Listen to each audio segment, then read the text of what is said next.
Today we're making a favorite treat of mine. It's Irish soda bread, also known as quick bread, because there's no yeast, no proofing, no waiting, no like timing things out. You do it in an instant and it is done.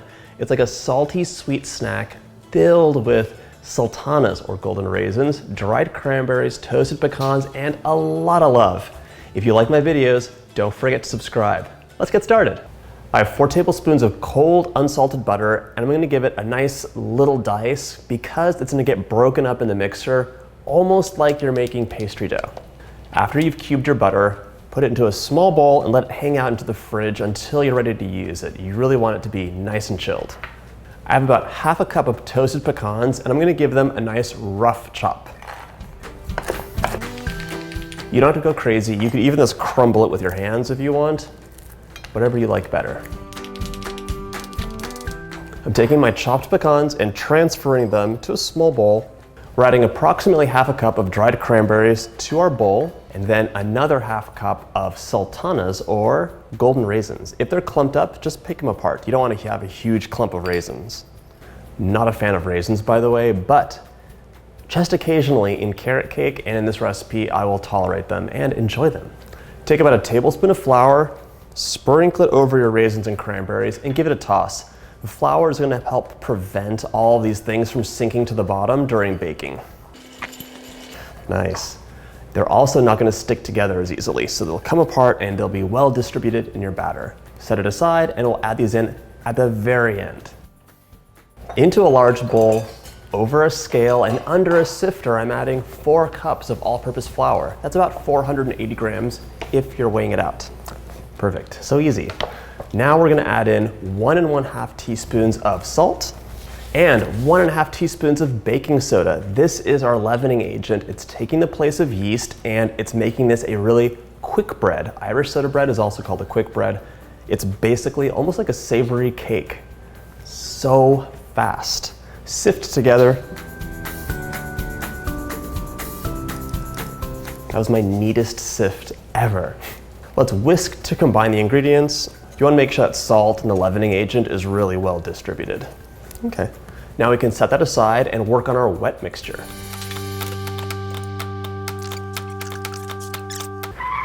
Hold up, I almost forgot 1/4 cup of granulated sugar. You need a little bit of sweetness to counteract the salt and also to complement all of the orange and cranberry and raisins and pecans. This is nice. You can also reduce this to maybe 2 tablespoons if you're minding your sugar.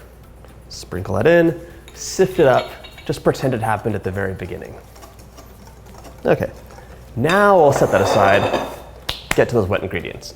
I have 1 3/4 cups of cold buttermilk in this bowl, and that buttermilk has some more acid than regular milk. The acid reacts with the sodium bicarbonate or baking soda, and it'll help your bread rise.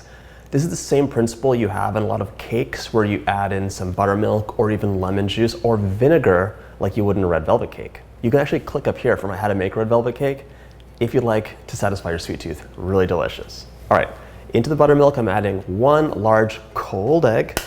Did you see that beautiful yolk? That was a nice orange. And now we're gonna zest 1 orange.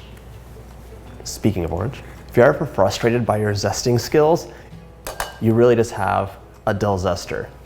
Some of them aren't great out of the box. I've had really bad experiences.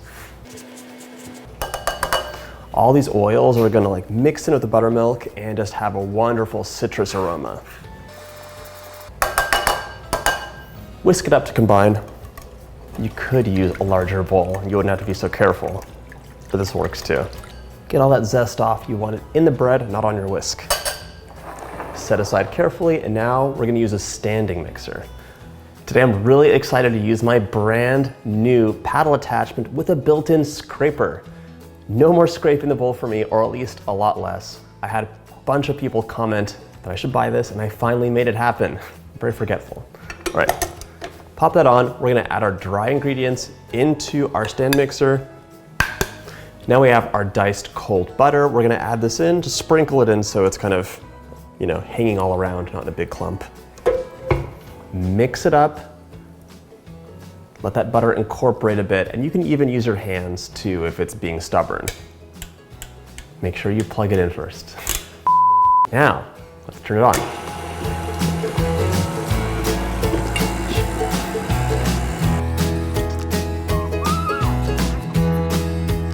So, use a tea towel, cover that up. Now mix. Let's take a look. Very dusty. So here we have the butter kind of intact. You can just break it up with your fingers if this is happening. I think it's a scraper. It's not really digging in, it's just moving it around. All right, well that was really, really messy. Do not use your scraping paddle attachment if you have one. Don't do that until you have a wet mixture. Now it'll be okay. Gosh, there's like a lot of cleanup. So I'm gonna pour my wet mixture in here. Use a scraper to make sure it's all out of there. Spatula. Now, on low, you're gonna mix this together, and it's gonna be like a very wet, shaggy mixture, almost like biscuit dough, so just watch out.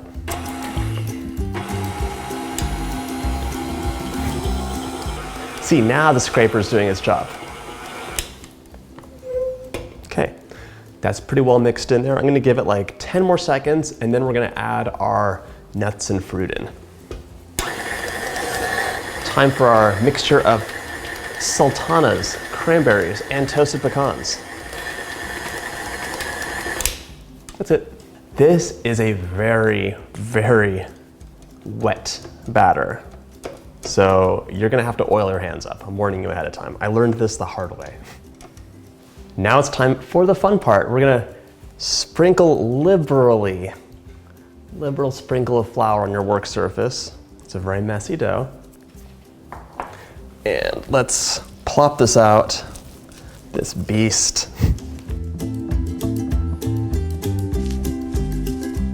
So fragrant. By the by, you could add 1 tablespoon or like a few teaspoons of orange blossom water if you really want to up the citrus. I have a soapstone counter. I don't want to scratch it, so I'm using a plastic, this is like a spatula, but if you have a hard counter like granite, you can use a metal bench scraper. Okay, I'm gonna flour the top. Looks crazy, but I'm gonna actually oil my hands up with some baking spray.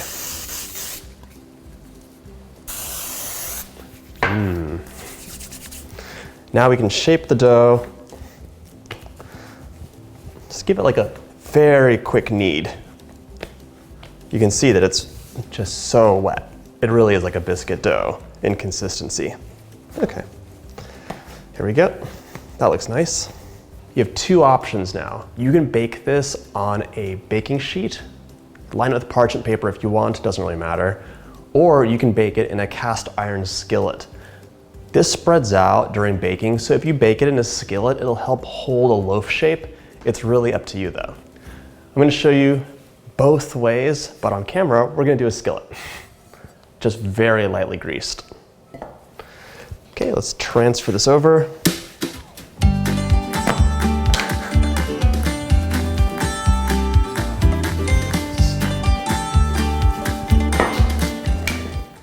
Just before this goes into the oven, I'll be scoring a cross on top. The cross will help the center bake more evenly, basically, and control the spreading of the dough.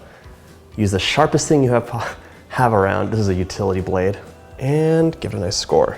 Bake at 400 degrees Fahrenheit for 40 minutes or until a skewer comes out clean from the center. Be careful not to underbake that Irish soda bread. No one wants underbaked bread.